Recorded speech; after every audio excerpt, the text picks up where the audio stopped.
to find the unsaturated niches and trending keywords on Etsy in just 5 minutes a week. Every time someone mentions trending keywords on Etsy, it can feel a bit pointless. You look at a list, everything's already saturated, and by the time you act on it, it feels like you've already missed the opportunity. But the real value of trends on Etsy isn't chasing whatever's popular right now. It's using them to spot where buyer interest is starting to build, and then narrowing that down into opportunities that actually make sense for your shop. In this video, I'm going to show you how to find unsaturated niches and trending keywords on Etsy using eRank in about 5 minutes a week, so you can validate demand and get product ideas and stay relevant without constantly reinventing your shop.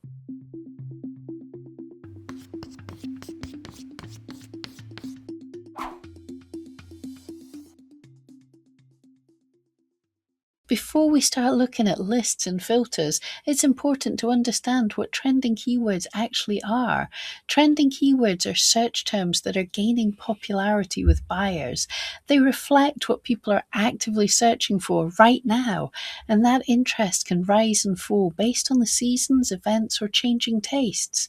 So trends don't tell you what will sell, they tell you what buyers are starting to care about. And that's an important distinction, because a trending keyword on its own isn't a strategy, it's just a signal. When you use trends properly, they help you validate demand, understand buyer intent, and spot shifts in interest early before that niche becomes overcrowded. And once you use trends as signals instead of instructions, they become much more useful. When you use trending keywords in the right way, they can help you with much more than just search visibility. First, they help you understand niche intent. If you're thinking about launching a new product type or even a new shop, trends can help you see whether buyers are actually searching for those kind of items on Etsy. They're also a great source of inspiration. Seeing what's starting to trend can spark ideas for new products or variations within your existing niche without you having to guess what buyers might want next. Trends can also support visibility and relevance. If you spot a rising term early and connect it to the right product, your listings are more likely to align with what buyers are actively searching for. And finally, they can support conversion. When your listings match current buyer intent, the chances of clicks and sales naturally increase. The key is that trends work best when you connect them to the products that genuinely fit your shop, not when you chase every new phrase that you see. Next, let's look at where to actually find these trends in eRank. To start finding trending keywords, head to the side menu of your eRank account and go to Trends, then Monthly Trends. This shows you the top search terms that real Etsy buyers have been searching for over the past month. At a glance, this is really useful for understanding what's popular right now and what kind of products buyers are actively looking for.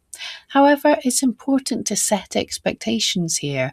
Most of the keywords you see at this top level are usually very competitive. On their own, they're often too broad or too saturated for most shops to realistically rank for. So instead of treating this list as something to copy directly into your listings, think of it as a starting point, a way to spot areas of interest that you can then narrow down. And that's where the real opportunity comes in, turning broad trends into more focused, less saturated keywords. Once you spot a trending keyword that's relevant for your shop, the next step is to click on it and open it in the keyword tool. There's a lot of data here, but for now, we're keeping it simple. To find trending keywords that aren't already saturated, start by filtering the competition column. Set it to show keywords with fewer than a certain number of listings. For example, under 50,000. This screens out the most competitive keywords that would be very difficult to rank for. Next, sort the list by the search trend column. This brings the keywords that buyers searched for most in the past month to the top. What you're left with is a much more useful list. Keywords that are gaining interest but don't have overwhelming competition. From here, you can scan the list to see whether any of those keywords are relevant to your product or ideas that you've been considering. This is the step that turns trends from something overwhelming into something actionable, deciding which keywords are actually relevant. At this point, it's really important not to get carried away by the list. Just because a keyword is trending and less competitive doesn't automatically mean it's right for your shop. For each keyword you're considering, pause and ask a few simple questions. Does this clearly relate to what I sell or what I'm realistically planning to make? Would a buyer searching for this expect to see my product? Does it fit my style, materials, and price point? Relevance always comes first. A trending keyword only helps if it genuinely matches your product. Trying to force a trend onto something that doesn't quite fit usually leads to poor clicks, poor conversion, and frustration. So use this step to filter ideas down to the ones that make the most sense for you, not just what looks good on a list. And if nothing feels quite right yet, that is completely normal. It's very common to look through those trending keywords and feel like none of them are a good fit for your shop. But that doesn't mean you're doing anything wrong. The real power of trends isn't in finding a perfect keyword every time you check. It's in keeping an eye on patterns over time. By spending just a few minutes each week looking at trends, you start to notice things repeating, product types that come back year after year, themes that rise and fall with the seasons, styles or motifs that spike briefly and then just fade. Over time, this builds intuition. You can also start combining what the data shows with what you already know in your niche. For example, if you know that a certain type of product sells well all year round and you notice a related theme starting to trend, that can be a good signal to experiment. Trends become much more useful when you treat them as a background insight, not a to-do list. One of the biggest mistakes sellers make with trends is feeling like they need to act on every new keyword they see. You don't.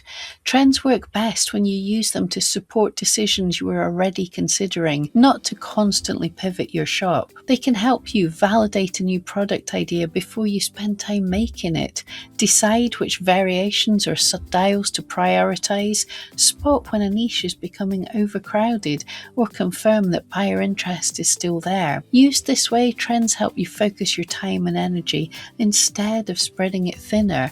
You're not trying to be the first to every trend. You're trying to stay aligned with what buyers care about while still building a shop that makes sense long term. And that's what makes a 5-minute a week habit so powerful. The real value of trending keywords isn't chasing every new phrase that appears on a list.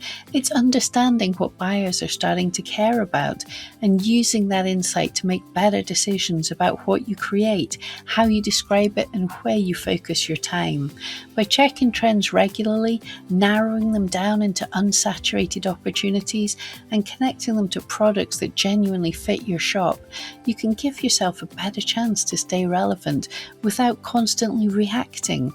5 minutes a week is enough to spot patterns, validate demand, and catch opportunities before a niche becomes crowded. And when trends are used in this way, they support sustainable growth, not short-term spikes. If you want to explore this further, head into eRank and take a look at the trends and keyword tools. Make it a small but consistent part of your weekly routine.